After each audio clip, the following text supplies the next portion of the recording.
Hello again, and welcome to the Prince Magnum channel. Uh, this is going to be one of those unusual episodes of In Your Face. One of the things that I love about In Your Face is it gives me a chance to also not only tell people off, but to educate people at the same time. So this is going to be an educational In Your Face, but not just any education. We're going to go back in time, back to when I was a young hot rodder.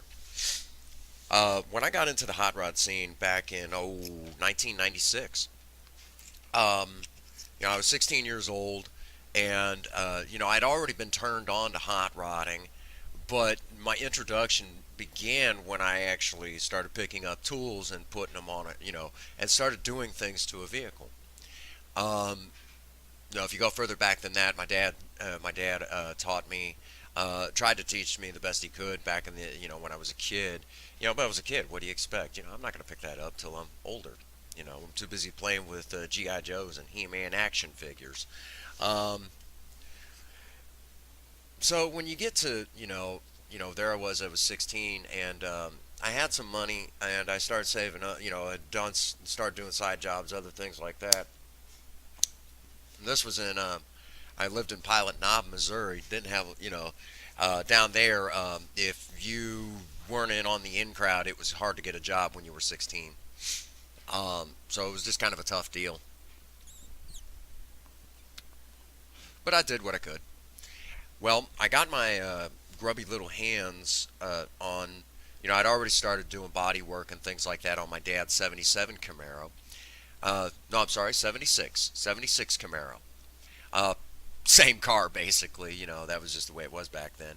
And this was during a time, back in the mid to late '90s. Second gen Camaros really were not that popular. Trans Ams were. Second gen Trans Ams were, and Firebirds were, but the second gen Camaros really did not catch on. And of course now, people, people scream that they want them.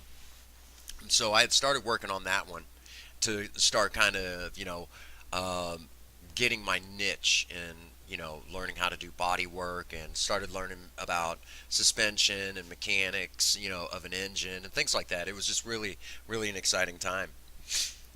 Great time to learn. Um, the first car I bought was a 1971 Nova, and this car was cool. Um, we were taking it in a direction because I really, basically I spent all my money buying the car. I was trying to get money here and there. Like I said, I was trying to get the right, get some sort of a job. But down there in Ironton at that time, if you didn't know the right person, you couldn't get a job. But, you know, I I would get what parts I could and things like that, and worked on this car all through the winter. Springtime's coming around, and I'm a uh, coming to the end of my junior year, I believe. No, I'm sorry. I had already started my senior year, and Dad and I had a dispute, and I traded the car off. I traded the '71 off for uh, a '78 Camaro Berlinetta, just out of anger because Dad and I had a dispute over body work. We finished the Camaro, and that was the first car I actually got to drive, and it was a great car, great car.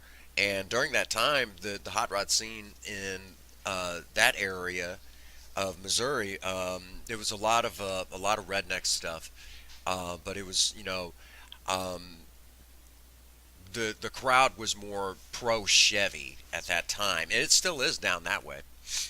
It was very pro Chevy, and it was just a great crowd. Um, if you were a teenager at that time, you know, the fastest cars were the ones that got noticed the most. It was all about speed. No one cared about gas mileage, even though gas was going up in price. Nobody cared. We just wanted to go fast. We wanted to have a good time. Um, but there really wasn't that many accidents back then. It was just a different time. I never lost a race with that old Camaro, and the mother of my first two children actually made me get rid of that car. She said it was either her or the car, so I chose to get rid of the car. And a lot of people nowadays say you should have kept the car. Actually, she gave me two beautiful children later on, so I guess I got the better end of the deal. Went through several cars through the years, and in that time frame, I've let's see, I had an '83 Chevy Caprice Classic with a 305. Hated it. Um, had an '80 Malibu station wagon with a 267 small block in it. Loved it for its gas mileage, 32 miles to the gallon, and didn't matter what you were doing. Couldn't win a race to save its life. I doubt that thing could get over 90. Um, let's see. The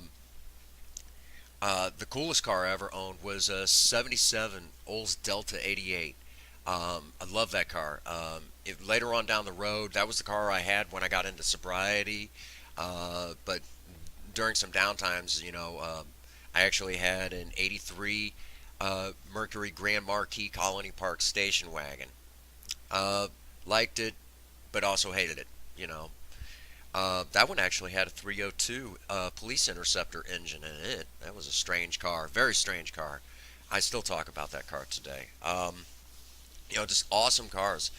And in this time frame, one of the things that because what this video is really all about is about how the face of hot rodding changed around where I live. Now I don't know anywhere else. I've very rarely do I get outside of Missouri. And you'll see where I'm going with this now. Basically, this is what I've done before what I'm talking about. Um, in about 2000, um, movies like Fast and Furious were coming out, and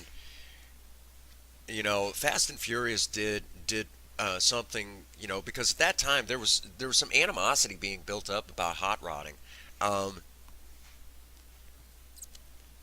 we started hearing people say, "Oh, they pollute, um, they use gas, and it was just this, for years, everyone loved the old cars and the classics and the hot rods, and now all of a sudden, there was this hatred kind of coming down the pipe, and you know, I would go to work on, I would come in to maybe, because I worked, nursing and everything. I'd come into work, I did this to my car today and it runs so much better. And they're like, oh, you're one of those guys. I'm like, man, talk about the cold shoulder, you know, something that's been so deeply ingrained in our culture.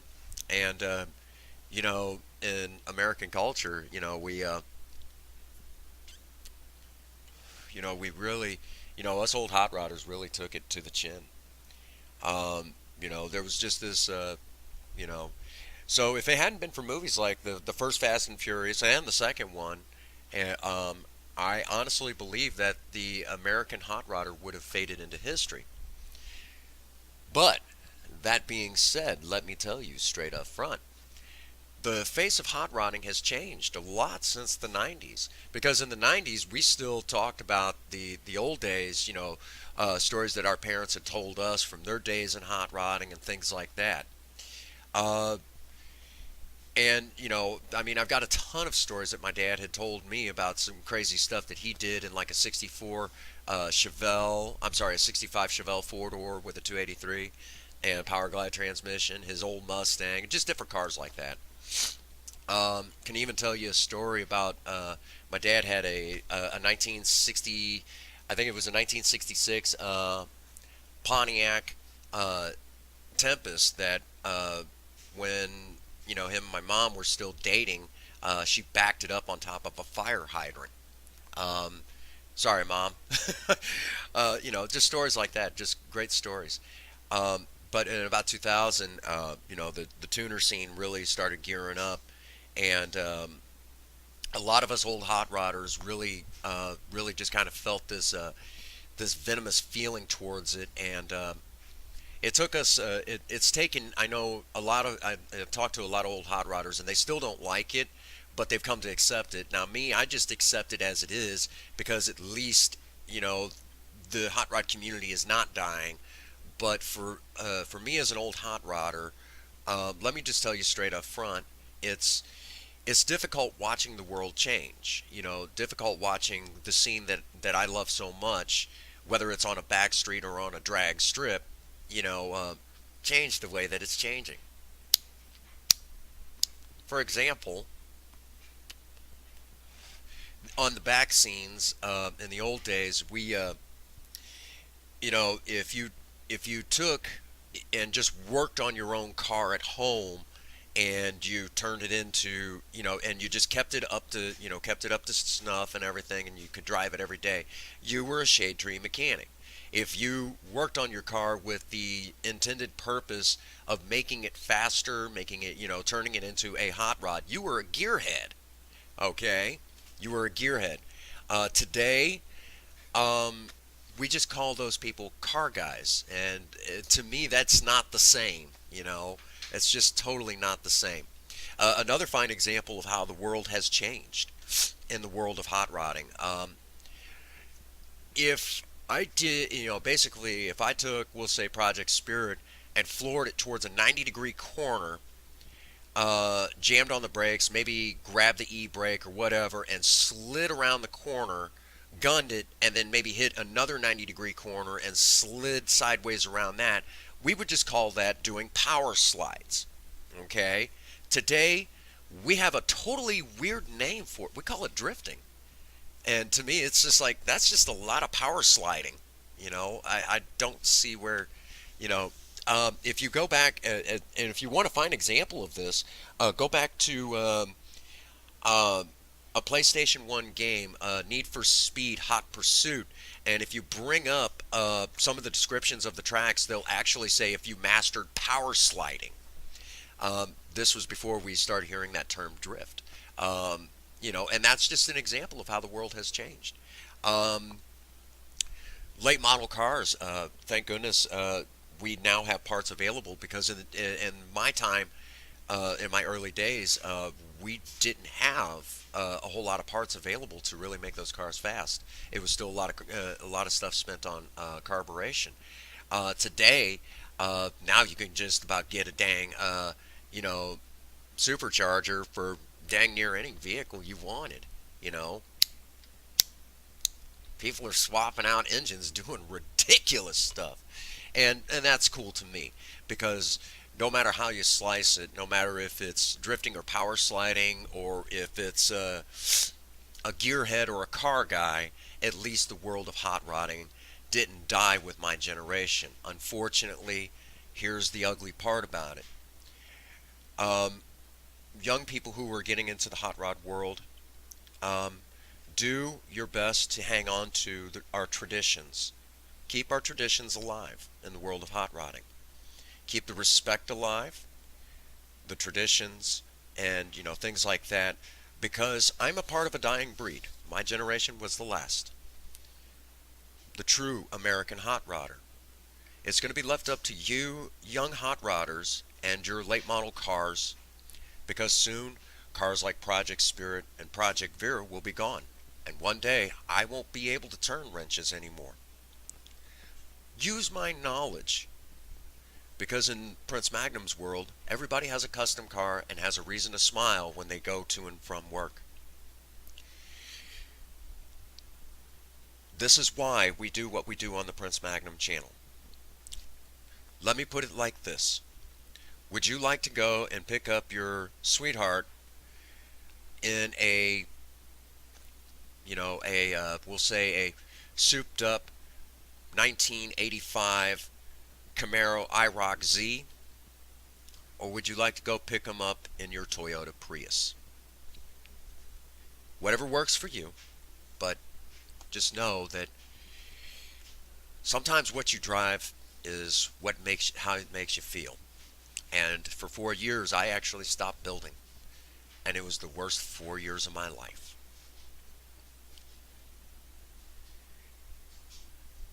Take all this to heart.